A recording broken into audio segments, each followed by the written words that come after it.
Welcome back to Become a Calm Mama. I'm your host. I'm Darlene Childress. I'm a life and parenting coach.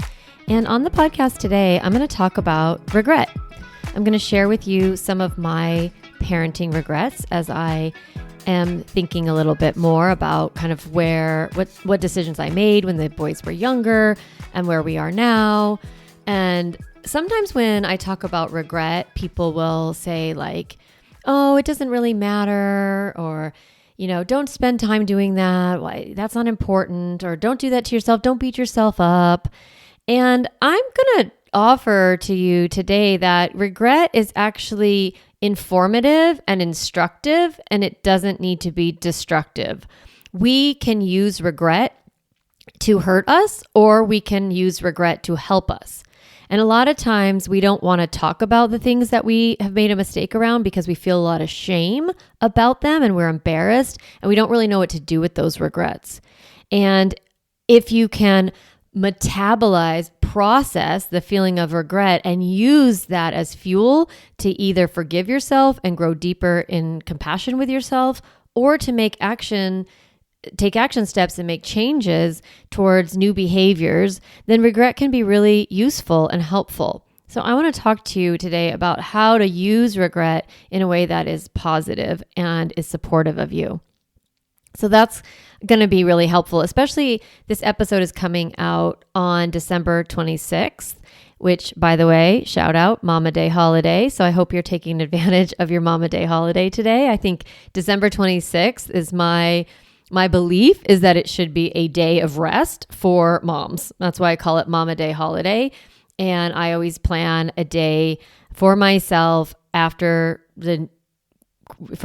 Christmas time, where I take one day in the middle of that winter break just to recover, because that winter is so hard, that like all the winter holidays and preparing for guests and presents and going to recitals and end of the year things. There's parties. There's so much going on that it can be really easy to burn out. And then you still have all of winter break. So I like to take a day right at the beginning of that winter break and like reset my nervous system. I usually do that on the 26th, and I call that Mama Day holiday. So just a reminder, if you're listening to this episode while it comes out, today is Mama Day holiday. Now, what also happens at the end of the year is we start talking about next year, right? We start thinking about our goals and our resolutions and our words of the year, like our themes and things like that. And I love all of that. And next week, I'm going to talk about, how I'm going to do resolutions this year and walk you through that process, which is fun. But as it is the end of the year, I was thinking it might be good to do some reflection on sort of where you're at and invite you into doing some gentle reflection in maybe noticing places in your life that you don't think you're doing great. And that's okay. And I want to normalize that. Or mistakes from the past that you might be beating yourself up at. And you're just like, okay, who cares? I'm going to the future and I'm going to, just ignore all the mistakes I've made and I'm going to push forward. That's fine. I like that sentiment, but you're not milking the mistake, milking the regret for all that it's worth. So we're going to use regret today to get more from it. If you're going to make a mistake, you might as well learn from it, right? So the first thing before we even get into the strategies is I want to say that as I started to think about sort of my parenting regrets, I realized that I had some, okay? So that there were decisions that I made in the past and things I did as a mom or with my kids, and I'm going to go through a few of those with you, but that I was like, okay, I'm a really good parent. I'm a parenting coach. I have a lot of information. I have a lot of privilege. I have a lot of access, and I still have things that I chose to do that I don't love. Decisions I made as a parent or behaviors that I had that in retrospect, I'm like, ugh, I wish I wouldn't have done it that way. And I'm going to talk about how I'm processing that. But I first just want to say it is normal that you make mistakes as a mom. what kind of mistakes am I talking about? It is normal for you to pick a educational path and then decide that wasn't the right educational path for your kid. It's normal to make them stay in a sport and then find out that they, were getting a chronic injury in that sport and you didn't know. Like, you're going to make mistakes. You're going to make behavioral mistakes where you act a certain way, you create disconnection with your kids, you're going to sometimes say things the wrong way or say things you wish you hadn't. You're going to do things you wish you didn't do. You're going to take risks that turn out to be failures. You're going to do things where you don't take a risk or you don't push your kid hard enough, and that's going to end up being what it is. You cannot do motherhood perfect. It's impossible, because in a lot of these situations with our kids, we're in a moment where we're deciding based on a future we don't know.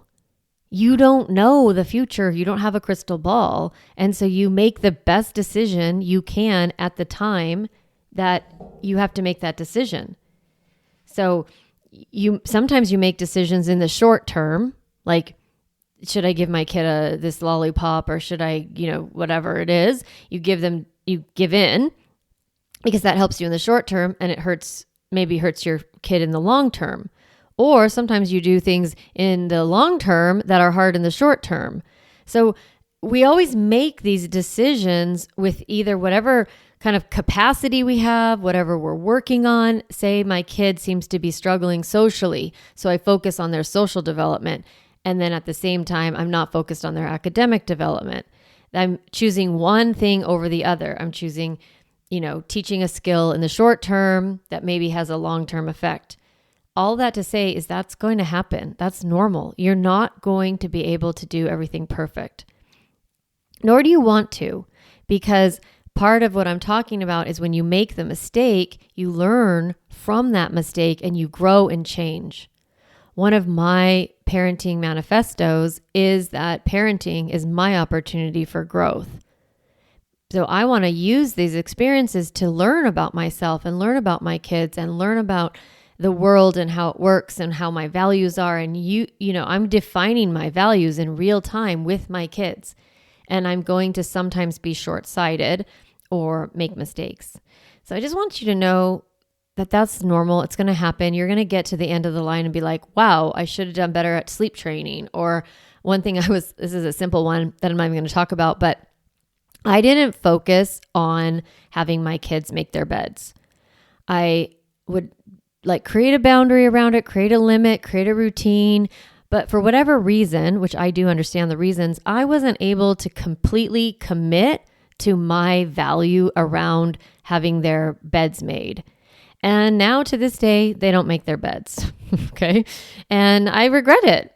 I regret not making that a bigger deal. But I did make brushing their teeth a big deal. They both brush their teeth. I did make showering, right?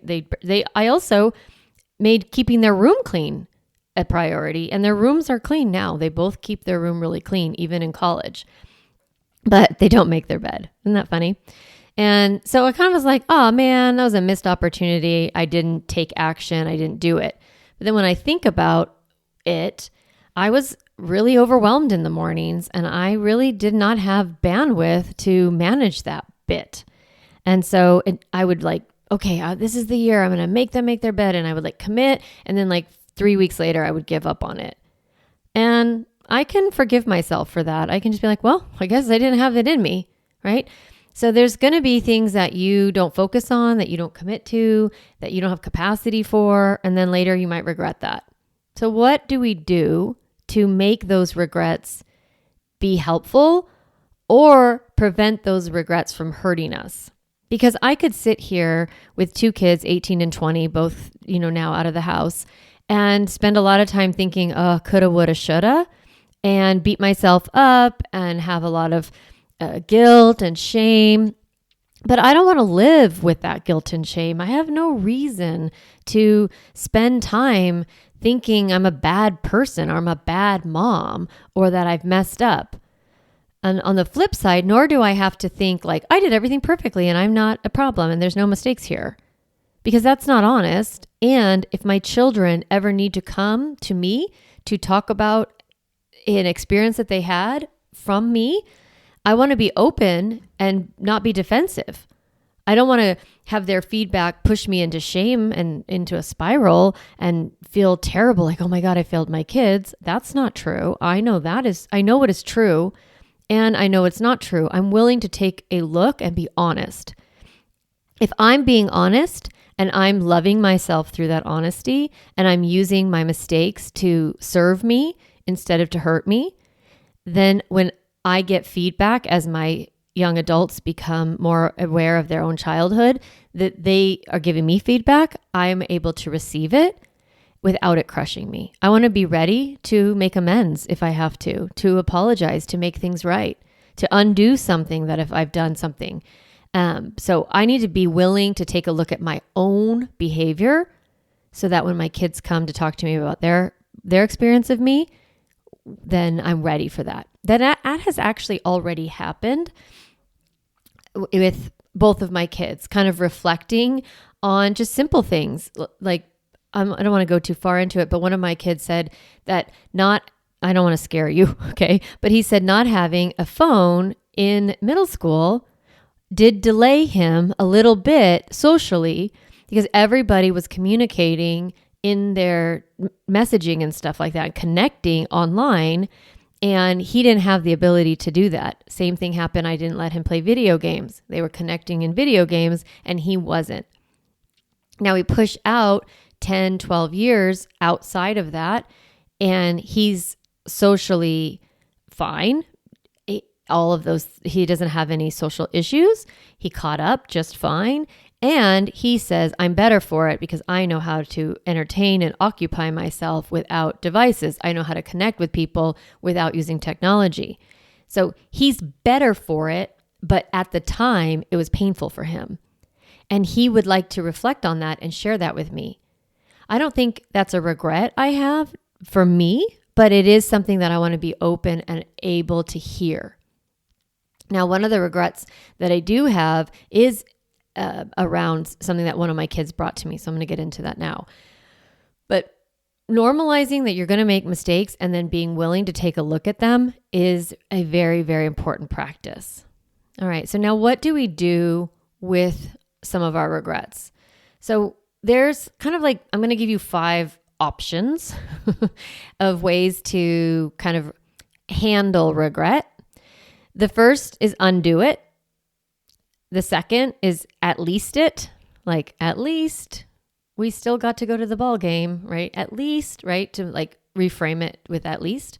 So undo it, at least it, disclose it, normalize it, distance it. So I'm going to walk you through each one, but the one is undo it. Just go back and fix it. As soon as you realize you're making a mistake, go back and fix it. Repair and restore back. At least it. Reframe it for yourself. If you can't go back and fix it, reframe it. Looking at the positive. What are the benefits of it? Like I just said, I could look at that decision with my son of him not having access to technology in middle school and be like, oh my gosh, I delayed him and it was so terrible and he was really struggling. Or I can say, well, at least he had the opportunity to learn how to communicate without tech. Right? I can reframe it in a positive way, not to gaslight myself, but to just turn that kaleidoscope a little bit one more time to see the thing from a different angle. That disclose it is just sharing it, being willing to say that quiet part out loud, talking about it. That is a way to like de-shame it, right? You share it to unshame it. So that disclosing it, normalizing it, just being like, well, I think this is normal. I think moms have trouble with this. That's one of the big things I do in my program is just normalizing yelling, normalizing feeling like, God, I cannot wait to get a break from my kids, normalizing not wanting to spend that much time with them, normalizing being resentful after they, go away to camp and they come back and you're just like bitter. Like I'm normalizing as much as I can for you. And then the distancing it is sort of imagining it from someone else's perspective or imagining it 10 years from now, giving you some space from the problem. So those are those 5 ways. I went through them real quickly, and now I'm going to break them down. But just in case you're are done listening to this episode, you've got kind of the basics. So I want to talk to you about my specific regrets in these different areas. The first one is a little bit tender for me and a little bit unresolved in some ways. I'm still working through this regret.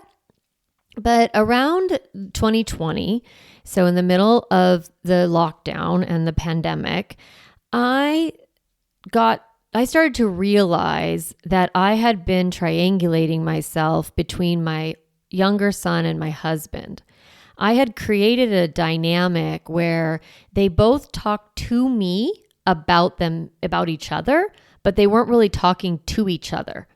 And I was in this in between, one would complain about the other and they would complain about, or they would say how sad they were about their relationship. I just was like the soundboard for both, but I wasn't turning the conversation back to them of okay, you guys need to talk about this. I would just then also play telephone and be like, well, Sawyer said this about you, or dad said this, or I just, what we call triangulated. I put myself in the middle of their triangle. And I regretted that because it prevented my husband from developing the strongest relationship he could have. They have repaired a lot. And that is because when I realized I was doing it and it was becoming a problem, how I recognized it as a problem is I started to feel resentful. So whenever I'm rescuing someone from a negative emotion or from a problem, I find myself feeling very resentful. And that resentment is a clue to me. So I have that rescuing, then I have resentment, and then I can look at the regret I have about the rescuing. So it's like this RRR situation. Rescue, resent, regret, right? So I have this little pattern. Anyway, when I realized it, I finally stopped kind of if they were in an argument or in a fight, the two of them, normally I would jump right in. I would separate them. I would say, okay, you go, to my husband, enough, back off. And I would kind of put myself in the middle, trying to keep the peace and whatever. And I realized I was doing it. I just was I regret doing this. I don't want to do this anymore. So I am going to stop doing it. And I talked to each of them about it. I explained what I had been doing. And I said, I'm not going to get involved. I'm going to let you guys find your way to the other side because I believe they both love each other. I know they want a good relationship. They've both told me that. I've told both of them that. And so I just said, I'm out. You guys are going to have to figure out how to be in a relationship with each other.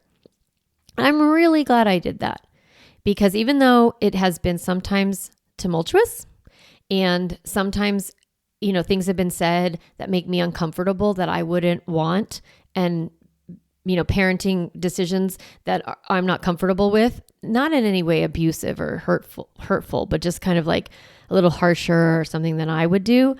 What happened by my backing off is that my husband then became the parent he wanted to be. He learned how he needed to approach his son, what words he needed to say. And he learned that by making the mistakes, by feeling his own sense of regret and then switching gears on himself. That would only have been possible once I stopped intervening. So my intervention, my rescuing was preventing my husband from becoming the parent he wanted to be or he needed to be. We all learn how to become the parent we want to be by not being the parent we want to be, by having that discomfort, by having that regret, and then making a change. So that's what's cool about this process is that you can invite yourself into okay, I've done this thing. I don't want to do it anymore. I regret doing it. Let me make changes. This is one of the main reasons that people hire me, that people join the Calm Mama Club or work with me one-on-one is because they finally realize I don't want to live like this anymore. I don't want to live with this regret. I don't want to get to wherever I get to and feel mad about this, or regret, right? They don't want to feel regretful. Everyone who works with me, I'm not kidding, often says, I wish I would have found you earlier. Like they'll say it if they have a 3-year-old, a 7-year-old, a 10-year-old, a 13-year-old. I had a mom that I worked with when her son was 32. And she said, I wish I would have found you earlier. So what's cool is that you can always repair anything. If you have regret, you can go through a process and repair, which is so amazing. But you have to be honest with yourself. So that goes with disclosing it, sharing it to unshame it. So for me, when Lincoln was 4 and I was that raging mom, and I finally said the quiet part out loud in a group of women, of other moms that also had 4-year-old boys, and I said, I feel like I'm being abused by my 4-year-old. And that is a pretty intense statement, but I just kind of said it because I was so desperate, and all the women stopped and looked at me with the like, what did you just say? And I was like, oh my God, I think I'm not supposed to say this part. But then later in the parking lot, my now best friend Tiffany said to me, I don't think what you're feeling is normal and you may want to get some help. And I'm so grateful that I said the hard part out loud. It makes me teary actually, because I was really embarrassed and ashamed. And I think the other women didn't quite know what to do with the information either. But then she said to me, you can get help. You don't have to live in this pain. And I was regretting a lot of decisions at that time, like not necessarily regretting becoming a mom. I loved it and I loved the whole time, but regretting a lot of my behavior, a lot of the ways I was interacting with my son. I had so much regret. I had so much guilt and I was so ashamed of myself. And I finally said the parts that I didn't want to tell anybody, that I was struggling. And then someone said, here is a hand, you can get help. And that was incredible. So if you know someone who's struggling and you hand them this podcast or you give them, a gift to join the Calm Mama Club or whatever, just know that you're saving somebody's life probably. Like their maybe not their life, but like their whole entire experience of motherhood can transform. Mine did. That's why I do what I do. Because it was so important, but it only started with disclosing, right? So we can undo it if it's possible. But it starts with disclosing it, becoming aware for yourself, admitting to yourself that you have a problem, admitting it to others, and getting the change and help that you need. So of course I regret being a rageful mom, but I can also then go at least, right? So that's another strategy. I can undo it if it's possible. I can disclose it, or I can go, well, at least that experience taught me how to become a calm mama. It forced me to go on a journey of deep healing, reparenting, trauma recovery, just so much work. And now I have this podcast and this group program and all of the clients I've worked with, through all the moms I've worked with, and I've had this huge impact on the world because of my mistakes, because of things I regretted originally. I can definitely silver line that. I can definitely say at least. Now, another thing you can do when you have regret is normalizing it, right? Being kind to yourself instead of cruel. Now, I have a lot of regrets around decisions I've made. Like, I'll just give you a couple examples. For one, I did not give Lincoln braces when he was in middle school. There are reasons he did not have two of his adult teeth aren't there. Like, they don't exist. And so I got a lot of mixed information about whether he should get braces or not. Some people said, wait until the jaw is fully formed and you don't know if those teeth are going to fall out. Some people said, just do it, but they'll probably fall out. I mean, I didn't know what to do, so I didn't do anything. And then his jaw grew, the teeth are still there. So he has baby teeth, which is funny. He's 20 years old. They're still in good shape. Going back to the teeth brushing. I did a good job with teeth, except for this one thing. He didn't get braces. So now he has Invisalign, which is fine. Like, at least he can get Invisalign, right? I can at least it. But with someone with ADHD and Invisalign, it's hard. It's hard for them to keep on top of it. So I regret it. I just wish I would have just done the teeth in the beginning, right? I just wish I would have gotten the braces.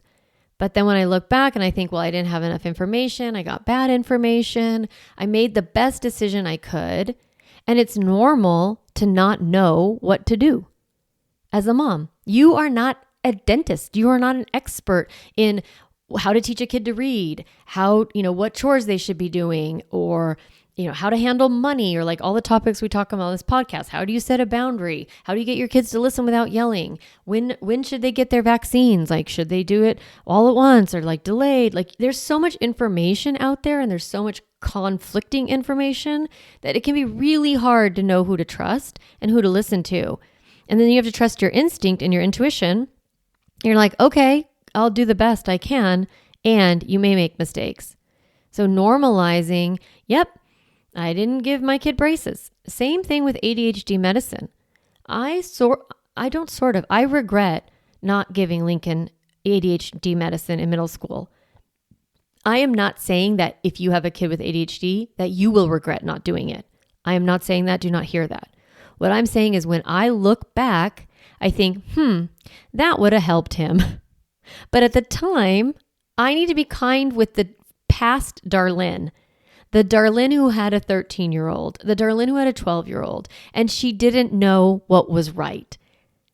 That Darlene didn't know that much information. She didn't know a lot about the medicine. She didn't know what it was. She was afraid of medication. That was how it was for me then. I could not have made a different decision. But of course, now I think, well, I would have. And what's cool is I can then say to my son, hey, this is your brain and body. This is how it works. You get to make the best decision for you. And I have a lot more information now, and he can now make his decisions. But being kind with myself and not saying, oh my gosh, you should have done the braces. You should have done the ADHD medicine. You've totally ruined their lives. If you would have done it, they would have had a better life. I don't know that. That's a story that I'm telling. I can tell any story I want. Why not tell a good one? So normalizing, you're going to make mistakes. You're going to not know information. Lots of moms don't know this stuff, and you just do your best. I want you to practice being as kind to yourself about your regrets as you would your best friend. It's funny because I talk to my best friend about my regrets, and she talks to me about hers, and we're so nice to each other about it. Like, I'm like, aw, you don't need to do that to yourself. Of course you did your best. Like, we're so nice to each other. We also are honest, like, yeah, okay, well, that's true. You did that. So like, what do you want to do about it? We kind of challenge each other, but it's so kind. I want you to be as kind as possible and think about the mistakes that you make as something that any mom would have made a mistake. And it's normal. Being a parent is hard. You don't know which preschool's best. You just decide and you hope for the best. If it's not the best and you can retool it, like change gears, great. If you can't, no problem. Now, the last way that we handle our regrets is keeping a distance from it, like creating distance from it. So, for example, one of my regrets right now is, I think I'm over it, but I didn't have my kids play sports in high school. I had some misinformation about how hard it was to get on the teams. Like, I thought it was really hard, and they weren't that interested. I don't know. I kind of regret a lot of different things I did, like middle school and high school. And I never had a middle school and high schooler before. I didn't know what I was doing. I was making it up as I went along, as we all do. And I always joke, like, I didn't have a Darlene. I don't have someone that I go and talk to about stuff like this. Like, you have me, it's cool. But I just try to make the best decision that I can in the moment. And so one of my regrets is, like, I didn't have my kids play sports in high school. I didn't encourage it. I didn't challenge them. I didn't make it a limit. It was like not on my radar. And also, to be honest, COVID happened when my kids were in 9th and 10th grade. So there weren't any real sports. The only if you were like already in sports, you stayed in them, but you didn't like sign up for a team, in the middle of the pandemic. Anyway, you could, I guess, but my kids weren't playing sports, blah, blah, blah. Okay. I didn't do it. And I want you to think about how to help yourself if you have these kinds of regrets. You can create distance. So here's what I mean by that. How will I feel about this regret in 10 years? So like my kids are 18 and 20. I'm just kind of now going, oh, they probably should have done sports. Like, I wonder if I hurt them by not doing sports. So I picture them at 28 and 30. Like, are they going to be like, oh, they don't even care? But am I going to feel like, oh, they should have done sports in high school? Like, no. So much distance and time will go by. So many experiences, so much like life will be lived that their high school won't matter that much. That's true of like, Sawyer went to 3 preschools. I have no regret about it. Like, how many years later is that? 15 years later, I don't even think about it. At the time, it felt like, oh, am I hurting him? I don't know. But we moved and like, different reasons that we made those choices. But I have no regret because I'm so far away from the decision. So you can imagine how you will feel pushed forward into the future. How will future you think about this decision? How will you reflect on it? And that will help you take action in the present if you need to. So that's a really cool way of giving yourself some permission to like let it go and to release it and to not let it hang over you. Like, in 10 years, is this even going to matter? If you answer yes, then you might want to take action now. But if you answer no, okay, fine, just leave it. A lot of things we regret, we can't really take action.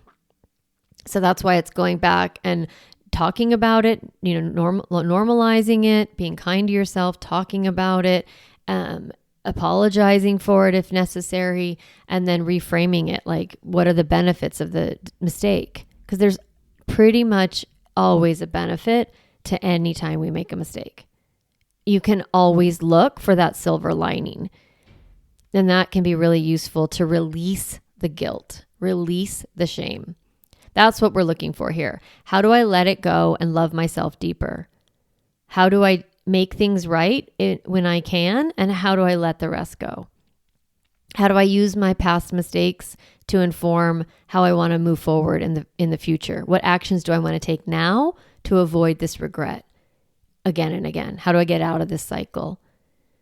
So you have the opportunity to reflect on your life in a way that is kind and is loving, thinking of you as your best friend thinks of you, and imagining how much love and respect that person has of you and giving it to yourself too. How much benefit of the doubt, how much normalizing, how much kindness.